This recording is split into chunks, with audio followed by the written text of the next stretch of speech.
Good morning, ladies and gentlemen, and welcome to the news conference of the Global Commission on Internet Governance here in The Hague, the Netherlands, during our two-day meeting.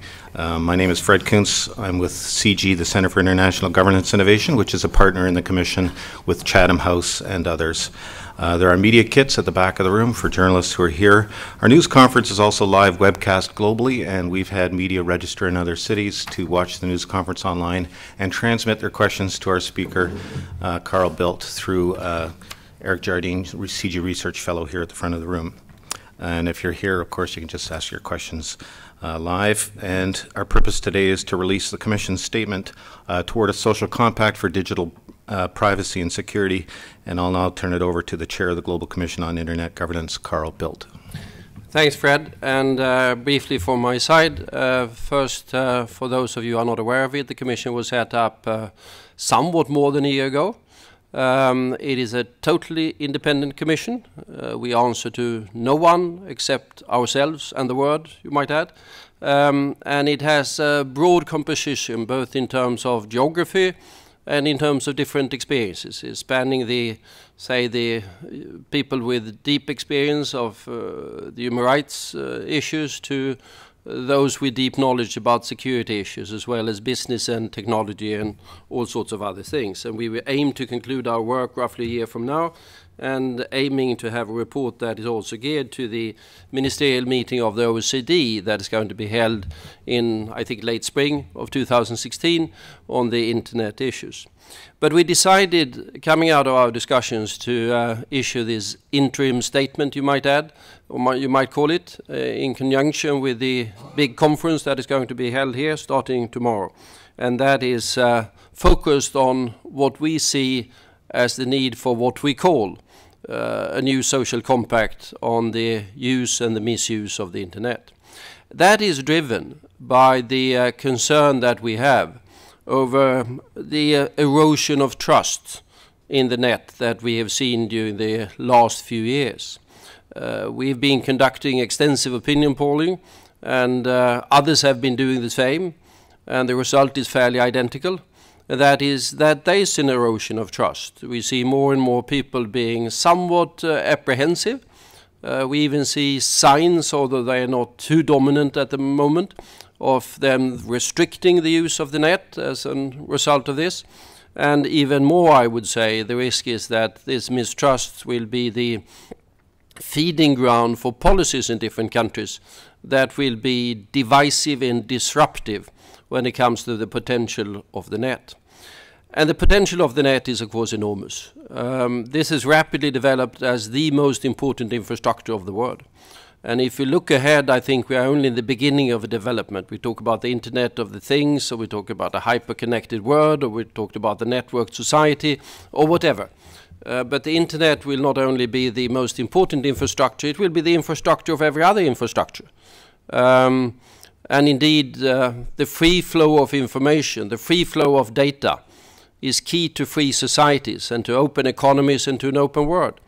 And any policies that disrupts this is, of course, endangering the possibilities that we have for economic and social and political development across the world. Accordingly, the need to deal with the erosion of trust that is there.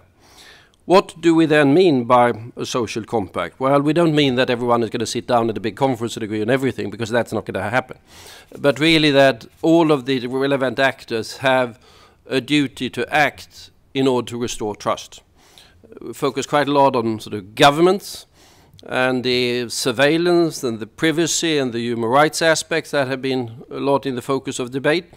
And we say that there's really no contradiction between sort of security and sort of freedom. They sort of support each other. They do that in any normal society offline, and they do it online as well. But government should be aware of this, and any sort of interception of communications, collection, analysis, and use of data over the internet by law enforcement, security, and other agencies should be for the purpose that are only specified in advance, that are authorized by law, including, of course, international human rights law, and consistent with the principles of necessity and proportionality. Laws should also be, that's to state the obvious, but the obvious is not obvious in all countries, should be publicly accessible, clear, precise, comprehensive, non-discriminatory, openly arrived at and transparent to individuals and business alike. And there should be robust and independent mechanisms for oversight and audit of this. This happens in some countries partly, some countries not at all, and it has to be recognized that there will be countries who are not interested in doing it at all. But that should not be an excuse for the countries that are governed by the rule of law to abide by these particular principles. But it's not only governments and states, it's also business. Business is increasingly sort of the custodians of enormous amounts of data about individuals. And they need to handle that with care. They need to be very transparent on their policies of what they do with that particular data. And there should also be the opportunity for people to use the services offered by these different business corporations without perhaps automatically giving them the right to use the data for whatever purposes they seem fit, perhaps then being able to pay somewhat for a service that otherwise is provided free, and the company in questions get the money for the operation by, of course, using the data. These are sort of two examples of where both sort of states and business have a duty to take into account the trust deficit that has been developing in order to develop what we call a social compact. I think I'm going to stop there and open up for questions. I think the statement, which is a fairly lengthy one, because this is an issue of both complexity and importance, is available both online and in physical form offline as well. All right, so we welcome questions. If you're in the room, if you could either put your hand up or just, we have microphones that we can also, a floor runner can bring you a microphone. And if we have questions from the journalists who are watching online globally, Eric, you could let us know if you have any of those. Yes, BBC. Anna Holligan, BBC, thank you. There is mention in this document of the dark web and the need for states to cooperate better across borders, so share intelligence across borders when dealing with and trying to intercept groups like Al-Qaeda and the Islamic State. How can they do that? How should they be trying to do that? Well, they are doing that. I mean, states have an obligation to try to protect their individuals. And of course, fighting crime, terrorism, is distinctly a crime. You should do that in the offline world, and you do it in the online world.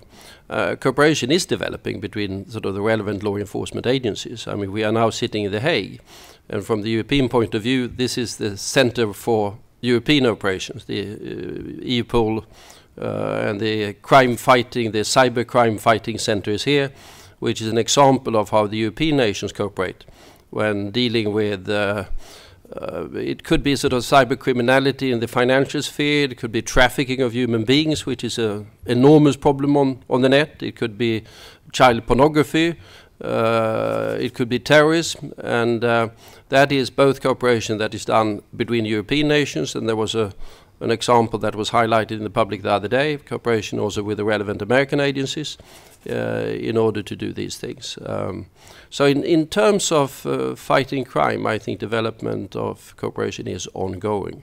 But very important that this is done with respect for the human rights and the principles that we have enshrined here. Question here. We have two questions from online here. The first question is what impact does the Global Commission hope this statement will have globally, and in particular at the cyberspace conference taking place tomorrow and Friday? The second question is, the statement calls for action by all stakeholders in the internet ecosystem. Is there greater emphasis on any one particular stakeholder? No, I wouldn't say that. I mean, there are different messages here that are addressed to the different stakeholders. I mean, the states do certain things, business do certain things, others do other things, and we do hope that the the message will have an impact. I'm not quite certain it's going to be sort of headline news all over the world for every single media. But I know from previous experience of these cyber conferences, I've been part of every one of them that has been held in London and Budapest and Seoul over the years, that it brings together most of a fair number of the people around the world who do thinking about these issues. And I would hope that they would read it, and it will start to have an impact on the way in which they are thinking. That's the purpose, and I think that will be the case. And sorry, you had another? Okay. All right. If there are no more questions here from the group here, then we'll conclude the news conference. But members of the Commission and Carl Bildt are also available for side interviews, and I know some of you have requested those, so we'll proceed to that now. Thank you very much for coming today. Thank you.